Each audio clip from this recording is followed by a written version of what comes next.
Hello, it's me, Ariza Gaming, and welcome back to another episode of Sandbox Showcase, the series where I talk about problems in Oxygen Not Included and how you can solve them easily and effectively. So today I want to talk about a story trait called the Biobot Builder, which you can activate from the main menu when you're generating a new colony. Just by selecting the appropriate story trait, it will be there by default. And it's a feature that can spawn on one of the asteroids in your star map, not necessarily the asteroid you start on. And it will generate this building. When your duplicant comes down to investigate the building, you'll find that you'll actually be able to build biobots. These are mechanical little minions with the orange sporbs in them that can do basic tasks that duplicants can do. They can wheel around up ladders, move as duplicants do. They can build buildings that don't require advanced research. They can dig tiles that have a hardness of 0, i.e. your duplicant doesn't need the hard digging trait to access them. And importantly, they don't need oxygen to do any of their work, so they can work in vacuums or under large pools of liquids. And they're made of steel, so they won't melt in magma or otherwise suffer damage, like even duplicants in exosuits will. So they're very good at working in volcanic biomes. Now, you do need a little bit of steel to make them. You need 300 kilograms of steel per biobot. And if you make about 2,000 kilograms overall, that will be enough for all of your biobot needs, as when the biobot runs out of power after 10 cycles, an errand will automatically be generated where the duplicant will deconstruct the biobot and reuse the steel. That way you can run about 6 sporbs in biobots at a time. There's effectively 6 duplicants worth of labor, albeit low-skilled duplicants that don't move as fast as duplicants with high athletics. But it's a lot of potential free labor, and there are some circumstances where this could be worth investing in. In this case, we have a flipped asteroid where the Biobot Builder trait has spawned right next to the printing pod. And this asteroid is quite small, without useful immediate water sources. So having some extra labor that doesn't require oxygen that will come from electrolyzed water can be quite handy. Not to mention, the biobots can actually be very helpful in dismantling the magma biome because they won't melt or take damage. So this can be very useful in certain circumstances. The Frosty Planet pack asteroid is also another case where it can be very useful because they can go into really cold areas and not suffer frostbite damage, which is the new hazard that's been added by that game. However, you do need to make a little bit of steel, and you do also need to harness the power of Sporechids to use these guys. Now, Sporechids are plants that generate zombie spores germs when they're in carbon dioxide. And these zombie spores germs are very bad. If your duplicant succumbs to the zombie spores disease through contact with them, they will have -10 to all attributes for 18 cycles. And the only way to cure this is to give them a serum vial at the disease clinic, which A, requires a duplicant with advanced medical care, the last skill in doctoring, and it also requires steel and sun nymph eggs to make the serum vials. So you don't want your duplicants catching zombie spores. Now, when you have the Biobot Builder trait on an asteroid, it will spawn a few of these little clusters of Sporechids independently of what else is in the asteroid. You can also find Sporechids in the oil biomes. And you should be able to find a decent enough number of them that you can set up a big setup down here with lots of Sporechids generating lots of germs. And then you can actually fill this machine. So it requires the steel, and it also requires 9,850,000 zombie spores to create a biobot, or to fill a biobot with Sporb. And it will fill at a rate of 10,000 germs per second. That's 6 million germs per cycle. So again, that means you're going to, on average, make about 6 biobots every 10 cycles at peak efficiency, and then they'll run out of energy after operating for 10 cycles. So that's the maximum that you're going to get. But six extra duplicates worth of labor is pretty good. So what I want to talk about today is how you can set up your biobot builder early on in circumstances where you want that extra hazard-proof labor in your colony, and you have a little bit of steel to spare. So let's begin. So first things first, you're going to need a duplicant with the advanced medical care skill to actually be able to create the biobots. Other duplicants could fill it with steel. They can fill the machine with steel, and you can set up your equipment to fill the machine with zombie spores just fine. But you will need a duplicant with advanced medical care to actually manufacture the spore. So unfortunately, you have to skill someone up. And this dupe started with bedside manner, but unfortunately, you can't find a dupe that starts with advanced medical care. So you will need to skill them up one way or another. And if we have a look at this building, you'll see it has a gas input and a gas output. So if you're putting germy gas in with the zombie spores, it will output the gas with 10,000 germs less per packet. So what you want to do is you want to pump it such that you're getting about 10,000 germs per second in, and minimize the amount of pumping you're doing, because the gas pump is very inefficient at actually pumping gas in terms of power used per gas mass moved. So let's start by digging out an area. What I like to do is I usually like to put all the management for the Biobot Builder directly underneath the machine, make it nice and simple, and it's all in one contained area. So what I would recommend doing, let's make the carbon dioxide zone that we're actually going to pump the zombie spores into. So first things first, what I'd like to do is build a little bit of a bottle emptier here, and then we'll just dig some of these tiles out. Okay, hold on. Here we go. We'll use sandbox mode for this. So we'll dig some of these tiles out, and then we'll just come down here and we'll just clear out this whole area underneath the Biobot. And we'll clear it out to about 4 tiles deep. Now, what I would recommend as well, in terms of flooring, the Sporekid actually has a very large Decor value. So if we go to the Decor overlay, it actually gives 80 Decor over a radius of 7 tiles.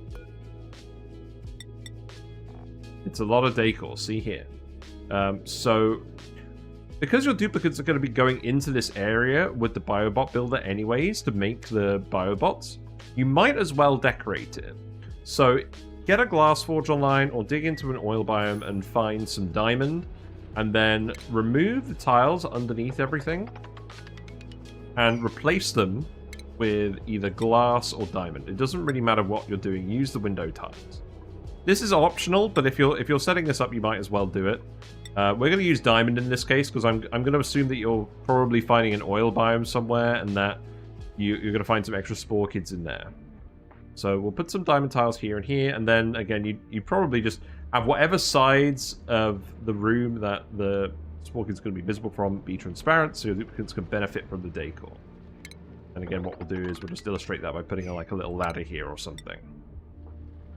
But the key is to make sure that this room is absolutely isolated from whatever else is going on in your base. I'm going to assume that you're not making Atmos suits yet, either, because that's a case where you might want Biobots instead of making Atmos suits. So you'd fill this with a little bit of water that you get from wherever you want. In this case, we're just going to pour a little bit of it over here. So just access it here. Let's say 10 kilograms-ish. Put that there. That's going to spill down here. And if you leave the corner here, then this will form a vacuum seal. So this is vacuum that hasn't filled with gas, and this room is going to be blocked as well. We can leave the water here if we want. No duplicates are going to be going in there, so it doesn't really matter too much. So this water is eventually going to disconnect. The vacuum up here is still maintained. And just, what you'll also want to do is you'll actually want to pump all of the gas out of the room. So let's start by setting up some gas pumps. It doesn't really matter what material you make these out of. The room isn't going to be getting especially hot. I'm going to put 2 in here. I'm going to put 1 on this corner here, and then we're going to move another 6 tiles over. I'm going to put another one over here. And we're going to hook these up. For now, we're going to hook them up so that they're just venting somewhere outside of the room. And we'll hook this up to a power source. It doesn't matter really what power source you're hooking this up to. Once this is fully running, it's not going to be a huge power drain. Not significant enough that I want to dwell on it anyways. So we'll just plug this into a dev generator for now.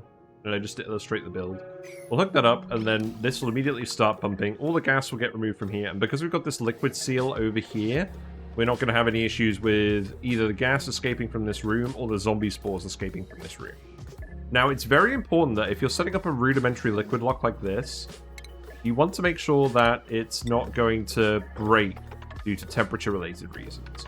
So if you're doing this on a frosty planet, you're going to want a liquid that isn't going to freeze or evaporate super easily. Nectar is a very good liquid for this, but yeah, just make sure that this liquid doesn't boil. Alternatively, you can set up a larger T-lock or a series of T-locks with a vacuum in the middle. That can be worth doing if you really want to foolproof it. But if you're just setting this up immediately, this will do. And we're going to set this up as well. We're going to set the door permissions so that once everything's built, duplicants won't be able to re-enter the room. So they shouldn't expose themselves to zombie spores. So we vacuumed out the room. There's no gases left in here, and that's kind of what we're looking for. So the actual Sporechids themselves. What we're going to do is we're going to put in some flower pots. And then, let's see, where are the flower pots? Here they are. So we're going to put in some flower pots. We're going to set up 10 Sporechids. That's the target. You will find 2 by the machine itself. So you can plant those in the middle to start. But we're going to scale it up to 10 Sporechids because each Sporekid plant generates 1,000 germs per second. And eventually, to run this machine at the maximum throughput and actually get a substantial number of biobots working in our colony, we'll need 10,000 germs per second, which is 10 Sporechids. So we're going to put those in there. We're also going to put in some auto sweepers. I like to set this up so that we can make sure that the Sporechids are delivered automatically, and not until we actually trigger the auto sweeper. So this is a very good way of making sure that your duplicants aren't ever going to expose themselves to zombie spores. Alternatively, you can just do this by setting them up with Atmo suits and having them come down here into Atmo suits. So what we'll do is we'll set up the auto sweeper right next to the gas pump, so there's one cell of overlap that they can both access. And this is going to cover all of the flower pots where we're going to plant Sporechids. And what we're going to do is we're actually going to put in a conveyor receptacle. This can go over here, and we're going to set it up so that any Sporechids can get delivered to a loader. So we're going to build a conveyor loader. Doesn't matter what refined metal you build this out of. And it doesn't particularly matter where we put this. So I'm just going to put this over... I'm just going to put this over here for now. And we'll set it to allow manual use. We'll set it to seeds. We'll open this up. So we'll get Joshua to open this. And that will drop the seeds out the bottom. You've got to make sure that if you have pips on your asteroid, they can't access these Sporechids and plant them wildly before you do anything else. So be very careful of that. I'm going to put the Sporechids in here. And we do need to power this and set up the conveyor line to get this working. So that's going to go over here. And now you're going to load in the Sporekid seeds. So those are going to get delivered over here. And then what we're going to do with the auto sweeper here and here is we're actually going to set up a switch. We're going to set up a manual switch so that we don't actually load the Sporechids into the flower pots until we're ready. So this is just going to be a regular switch. Doesn't particularly matter where you put it. So I'm just going to put the switch over here for now. And then that's just going to plug in like this. And we'll turn these off for now. And then we'll plug everything into the wire. So now you'll see what happens is the Sporekid seeds are getting loaded into the conveyor receptacle. And they're not yet being loaded into the flower pots. We'll set these as priority 9. Set these as priority 9. And then we'll put the actual Sporechids in here. Copy that setting across. And as you see, the auto sweepers aren't working yet.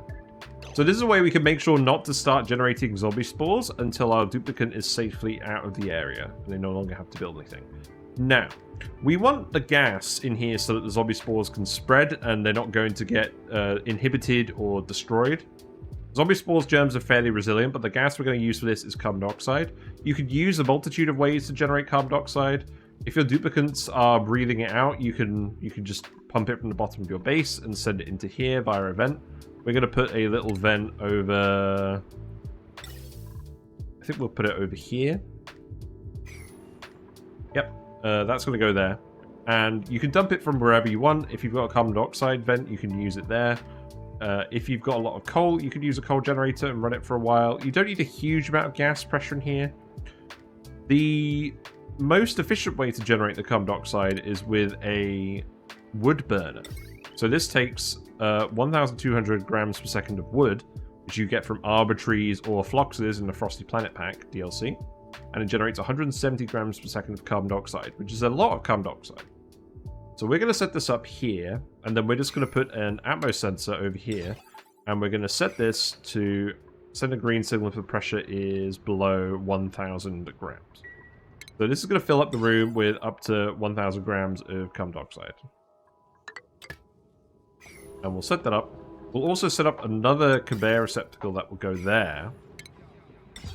And then what we'll do is we'll actually set up another conveyor loader, which is, let's just say it's going to go here. And we'll set this to wood. So we'll generate some wood and then we'll load it into the wood burner. So we have some wood. We'll just plug in this loader again and we'll set it up here. You might want to build a ladder here on this tile where the box is while you're doing this. And then we'll just set up the rail, so that's going to go in here and automatically deliver wood to the burner without any issues.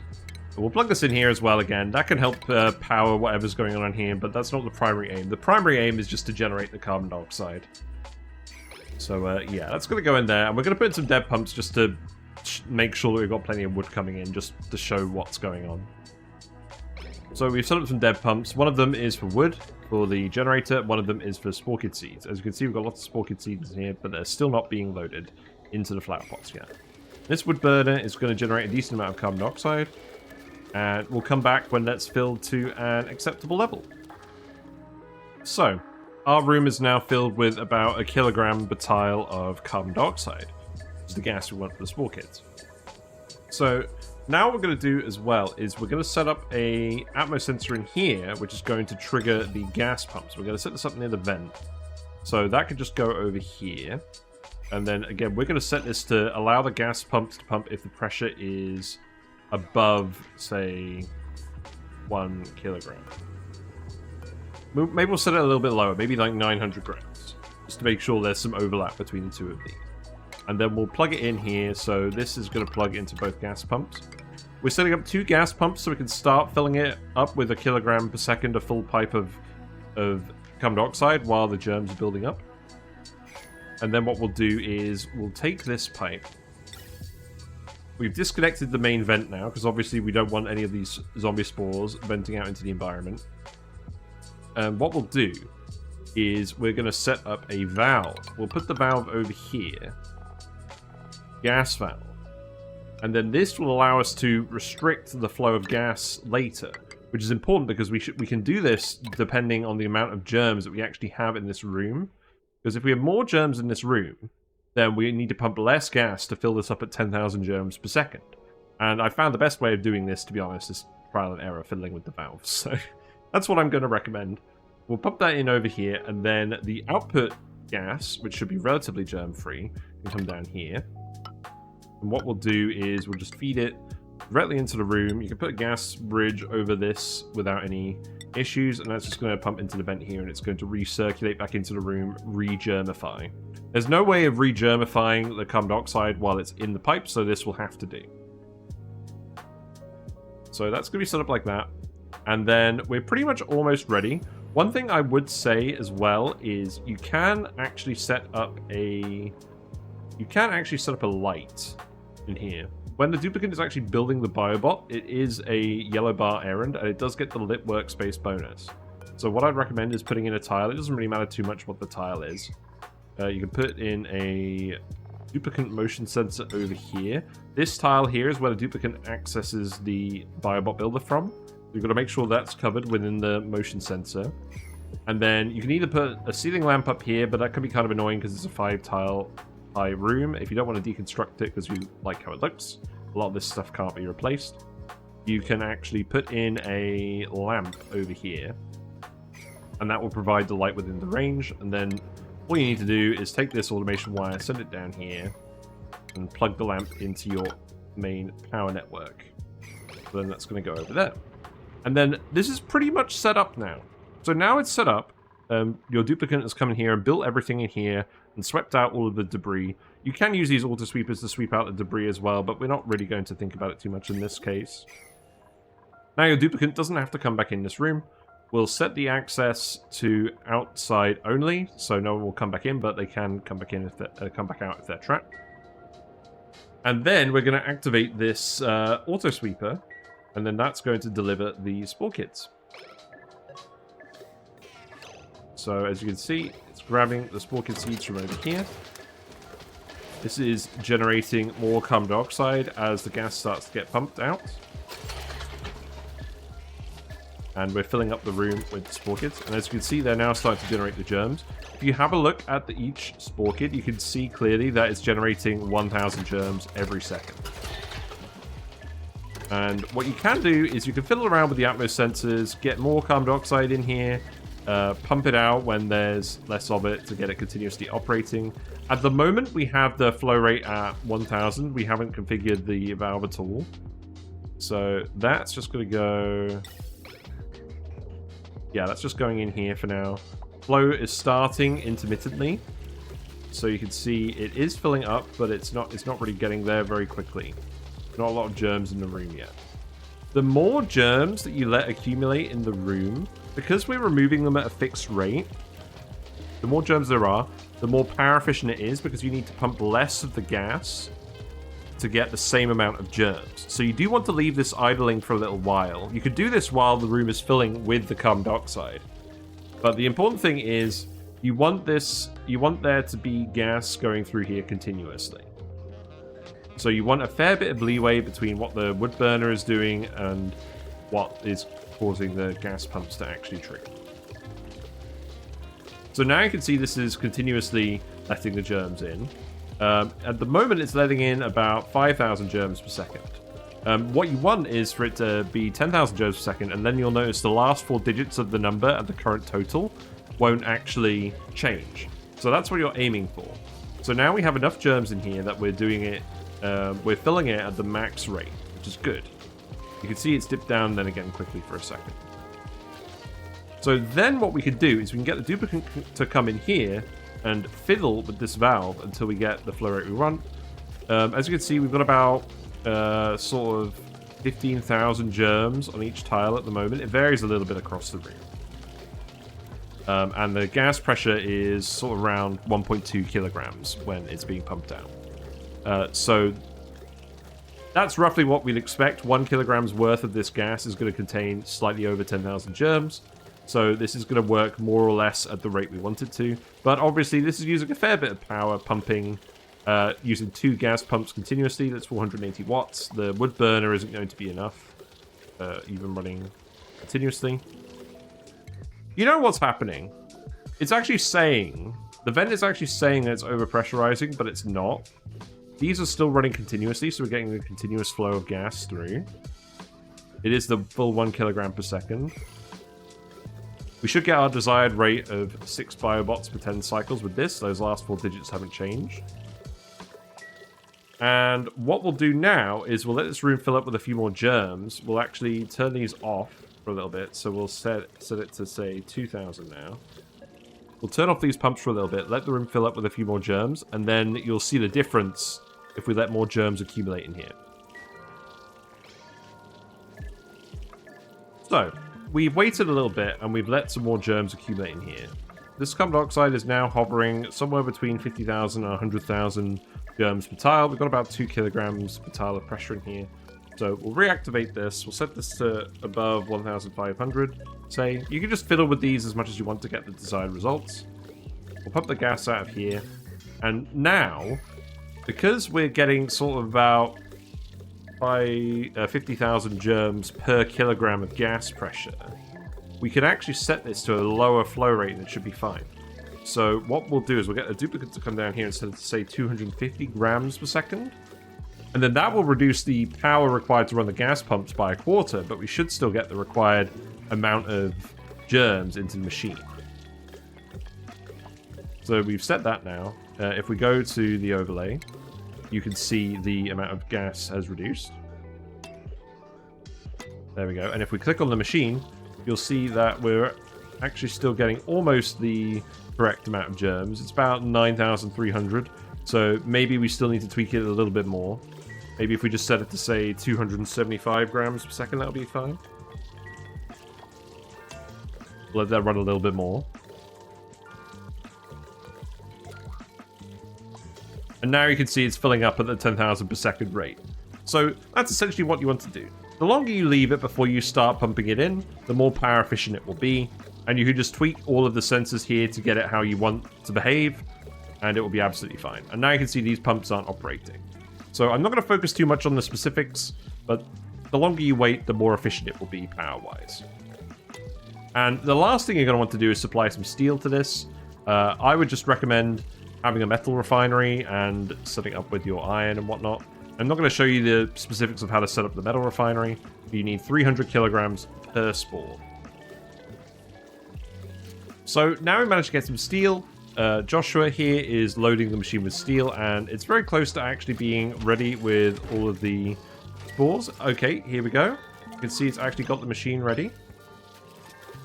The Sporb is at 96%. This is the little housing that the Sporb is going to go into. You can see he's much more resembling a Morb now. He's almost there. 97%. You can see this is filling up at the desired rate, and it's almost reached the maximum level of Zombie Spores. So there we go. He's ready. So now you can see he's got his big eye. He's ready to go. And now a doctor is required. So Joshua is here. And you can see he's getting the lit workspace bonus. So he is getting the 15% speed buff to this errand. It's not a fixed animation, so this does apply. He's going to give it a little scan. He's going to flip some levers. He's going to prod it with a hammer. He's going to give it a thermometer, make sure it's okay.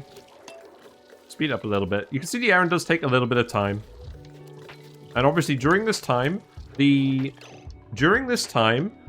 actual gas flow isn't going to make a difference. The machine isn't building up germs while the Sporb is being added to the machine. So what you can do as well is you can actually set it so that this motion sensor deactivates the gas pumps. Because obviously you don't need them pumping while he's doing the thing. So we can set this up with just a NOT gate here. An AND gate here. So that can go over here. If the duplicant isn't in the area and the sensor is at the right level, then it will work. So in this case, we'll just put an automation wire bridge here. We'll disconnect this, and now that will run. So it will stop pumping now when the duplicant is doing the errand. Thus, you're not wasting the power. And now, the Sporb is going to be added to the machine in a very organized fashion. And now he's here. And Joshua is very happy. So there we go. Success! So now we have our Biobot. We start with 180 kilojoules of chemical energy. This runs out at 30 watts, so that is 10 cycles. And now, if we go and set up some digging errands through this soft material, our Biobot will be very keen to go and do it. Now, the Biobot is not super fast. They do not have a load of attribute levels like Duplicants do, but they will get the job done. And we can also get them to build some layers if need be. You cannot restrict the Biobot's access permissions using door commands. We've set this to default, but this applies to duplicants only. So your Biobots will wander into rooms, but because they don't interact with gases or stuff unless the actual machine is super hot itself, I generally don't worry about this too much, but it is something to bear in mind. And there you go, you've now got some automated labor. Now this is filling up again. What you will notice is, with us automating this isn't going to fill up with gas as we're filling up the machine, but you can fill up the machine with a fairly large amount of steel, so it's not too often that this is actually going to be interrupted. Now you can see we're already well on our way to filling it up with the next lot of Zombie Spores. Something else to bear in mind, because the flow rate is sufficiently low on this valve, even though the gas pumping was getting interrupted by the automation, it didn't actually make a difference to the flow rate, and we've still got the whole amount of germs in here. Something else to bear in mind is the Biobots will also trigger these duplicate motion sensors. So just bear that in mind. And one more thing to bear in mind as well, if we have a look at the Decor overview, you can see this area is absolutely shining with Decor now. The Sporechids have a very large decor value, and it's well outshining any of the machinery we have down here. This is a very good way to get some extra morale for your Duplicants, and so long as this liquid maintains here, everything's perfectly safe, and you don't need atmosuits to do this. So yeah, that summarizes my thoughts on the Biobot Builder Story Trait.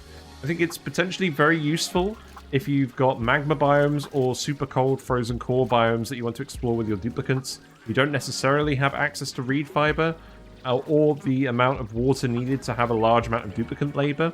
You can make these little sporbs in the biobots with the Sporechids, and you can get that labor.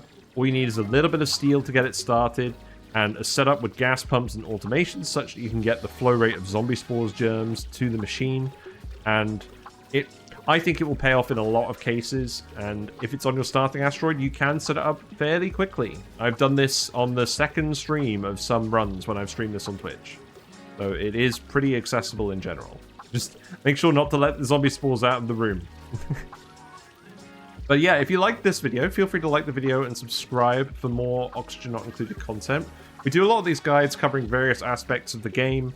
We also do stream on Twitch. We're currently playing on the Blasted Series Seed, where we're kind of playing around with these guys. They've helped us break into the magma layer on that run.